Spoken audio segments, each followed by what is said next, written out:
Cara 3 perencanaan berbasis data.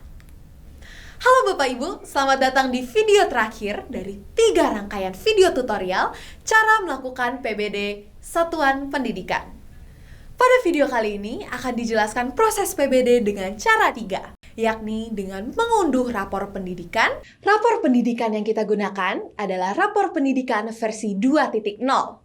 Di mana pada versi ini terdapat banyak fitur baru yang memudahkan proses PBD yang akan kita lakukan. Namun, sebelum melakukan proses perencanaan berbasis data, Bapak Ibu perlu mengakses ke rapor pendidikan di laman raporpendidikan.kemdikbud.go.id. Kemudian, klik tombol Lihat Hasil Satuan atau Dinas Pendidikan dan masuk dengan menggunakan akun belajar.id yang Bapak Ibu miliki. Nah, sekarang kita siap melakukan PBD cara 3 dengan langkah sebagai berikut. Tahap identifikasi dimulai dengan mengklik menu unduh pada bagian atas rapor pendidikan. Selanjutnya, pilih tahun 2023, kemudian klik unduh rapor pendidikan. File rapor pendidikan milik Satuan Pendidikan Bapak Ibu akan terunduh dalam format XLS atau Excel. Klik pada lembar laporan rapor untuk melihat semua indikator rapor pendidikan Bapak Ibu. Terdapat 6 indikator prioritas untuk satuan pendidikan dasar dan menengah, yaitu SD, SMP, dan SMA, serta 8 indikator prioritas untuk SMK. Pada masing-masing indikator, terdapat label warna capaian dengan kategori sebagai berikut. Warna merah untuk penilaian kurang atau rendah, warna kuning untuk penilaian sedang, dan warna hijau untuk penilaian baik. Bapak Ibu dapat mengecek seluruh label warna terlebih dahulu dari indikator prioritas satuan pendidikan Anda. Untuk memilih indikator yang ingin diintervensi, Bapak Ibu dapat memilih indikator dengan label capaian berwarna merah. Jika terdapat 2 capaian dengan label warna yang sama, Bapak Ibu dapat memilih indikator yang lebih membutuhkan intervensi dengan melihat detail peringkat atau kuintil yang lebih rendah.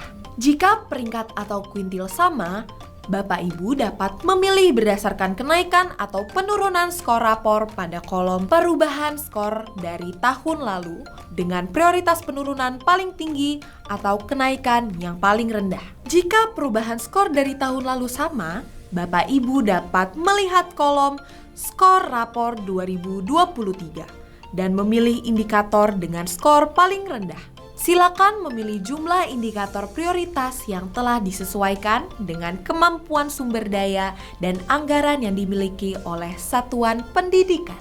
Setelah menentukan masalah, maka kita masuk ke tahap refleksi untuk memilih akar masalah. Bapak Ibu dapat melihat skor yang paling rendah pada subindikator dari masalah yang dipilih. Jika terdapat beberapa subindikator dengan skor yang sama, Bapak Ibu dapat memilih indikator mana yang peringkatnya paling rendah. Jika skor, peringkat, atau kuintil sama, maka Anda dapat melihat subindikator yang memiliki angka penurunan paling tinggi atau angka kenaikan paling rendah. Jumlah akar masalah baik indikator maupun subindikator yang dipilih disesuaikan dengan kemampuan sumber daya dan keuangan satuan pendidikan. Akar masalah lainnya yang dapat mempengaruhi indikator prioritas dapat dilihat pada tabel berikut. Pemilihan akar masalah lainnya akan sesuai dengan tabel ini.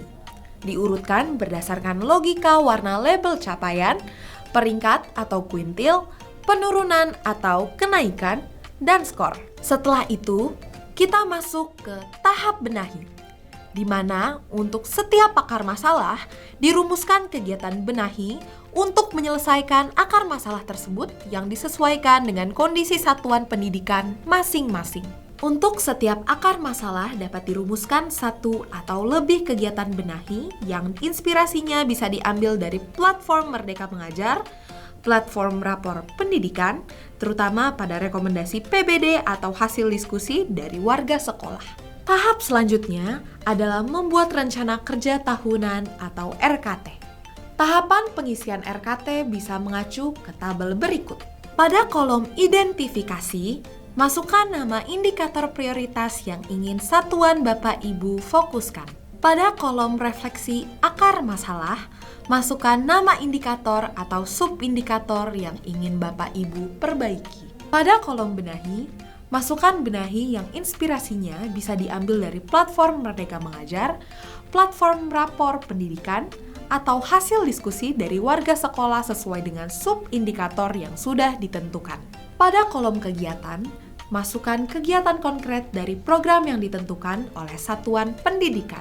Pada kolom penjelasan kegiatan, deskripsikan kegiatan-kegiatan yang satuan pendidikan Anda akan lakukan sesuai dengan kegiatan yang dipilih, baik kegiatan dengan biaya maupun tidak. Pada kolom apakah kegiatan membutuhkan biaya, dengan ya untuk kegiatan yang membutuhkan biaya dan tidak untuk kegiatan yang tidak membutuhkan biaya. Pindahkan seluruh kegiatan yang sudah direncanakan pada RKT dan membutuhkan biaya ke lembar kerja Arkas. Contohnya, untuk meningkatkan kompetensi guru dalam hal literasi, Satuan Pendidikan Bapak Ibu dapat mengadakan diskusi mingguan terkait modul di sekolah.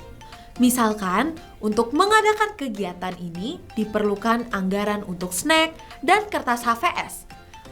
Masukkan jumlah barang atau jasa yang akan dibelanjakan, satuan, harga satuan, dan total belanja.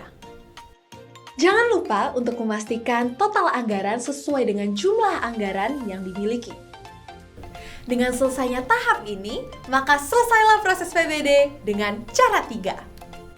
Semoga video ini bermanfaat dan membantu Bapak Ibu dalam melakukan PBD. Mari mulai laksanakan PBD dengan IRB, identifikasi, refleksi, benahi.